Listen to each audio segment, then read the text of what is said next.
Just a reminder that our theme for this Lent is strength for the journey. And of course, the ultimate journey that Jesus took was the Via Dolorosa, the way of sorrow, the way of the cross. From his judgment through his death to the plaque we will hang up on Easter Sunday, his resurrection.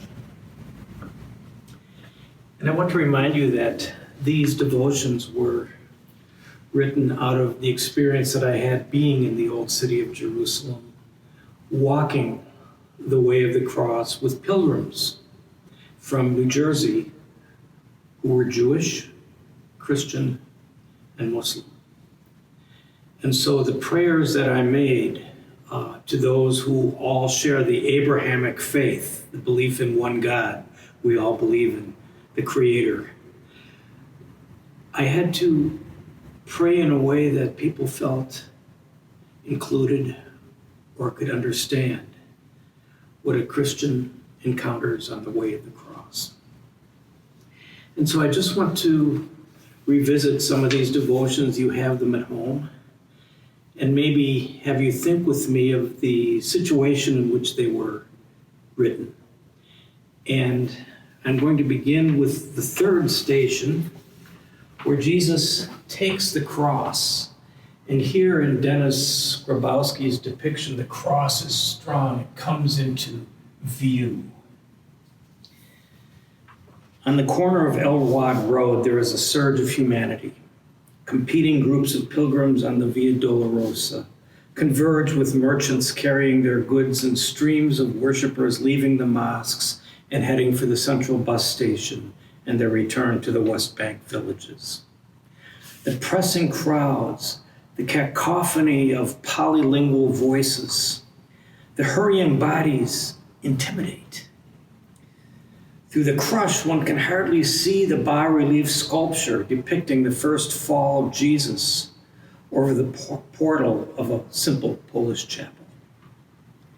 Pressure, financial pressure, the pressure of time, the pressure of pandemic, social pressure, the pressure of new ideas colliding with things we thought we knew. We know about the crush of pressure. Who can be strong every moment? Yet we often live as if we have to be always on top of things, in control. We give the expectations of others such power over us. Yet to be human is to falter, to fall down. Sometimes we drop the crosses. They are simply too heavy. Sometimes we are weak, sometimes we doubt, sometimes we just cannot continue. We are human. Central to the faith of Christians is that Jesus of Nazareth was a man, human. God came to us in the midst of our falling, pressured humanity. As we think of Jesus falling under the weight of the cross, the burden of his frail humanity, let us take comfort. In the midst of the passion of human life and the crosses we drop, God joins us as we all wait for the light of Easter.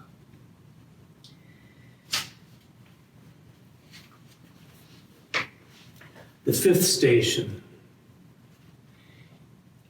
Simon Cyrene comes and helps Jesus carry the cross. At this point of the fifth station, the narrow and noisy road begins its sharp ascent to Golgotha. Many in our group are old. Some are mildly disabled. Unobtrusively, hands reach out and grasp elbows. Exhausted stragglers are accompanied by stronger friends who have slowed their pace. In the struggle of the Via Dolorosa, our interfaith group of strangers are finding their own rhythm of community. The frustration of the way of the cross, of our spiritual journeys, is that we cannot make the cross go away. When we see a life we love being torn apart by suffering, something within us wants to be able to take the pain away. True service is to be rendered powerless, to wait, and walk with the other, to share the pain when we cannot remove it. If we cannot be God, we can be Simon of Cyrene. We can be present, available, a comfort, a listener, a human sign of hope. With the psalmist, we sometimes ask, how can I sing the Lord's song in a strange land? Alone, we can't carry the tune. But when Simon appears to share our sad song, bearing our cross a little of the way, pointing us to the time when we will sing Alleluias together. As we share one another's crosses, wait for the light of Easter. And then finally, the one I want to share with you is the one where Jesus meets the women of Jerusalem. And here is a depiction. One can see the crowd of women, heads bowed, lamenting. The Ace Station t-shirt shop doors swing open, and a merchant promises our pilgrims a good price. Even during the Intifada, business goes on. This is the hardest station for me. I am most vividly aware now of the presence of my Jewish brothers and sisters and the burden of articulating the Christian faith with sensitivity and love.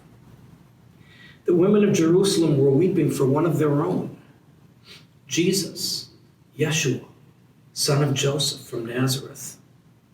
Jesus said to them, daughters of Jerusalem, do not weep for me, but weep for yourselves and for your children. As our group parted for a merchant pushing a wheelbarrow down the cobbled streets, I spoke from my heart. This is what I said. Here the Christian church must seek repentance. For in hearing only judgment in these words of Jesus, Christians have, by words and persecution, added much to the weeping of Jerusalem's children. Can we hear in these words of Jesus to those who were weeping for him the sounds of grief and compassion for all the weeping yet to come? Is it possible for each of us, Jewish and Christian believers, to listen in this moment for our own dismissal of one another and resolve together to be a part of the wiping away of the tears? And in a world of bigotry, can we be bearers of the message of the psalmist? Those who sowed in tears will reap with songs of joy. As we moved into the crowded streets, one of the dear old women in our group, a daughter of Jerusalem, took my hand and walked beside me. My tears and hers became a prayer on the Via Dolorosa. God's peace be with you, and may you have strength in your Lenten journey.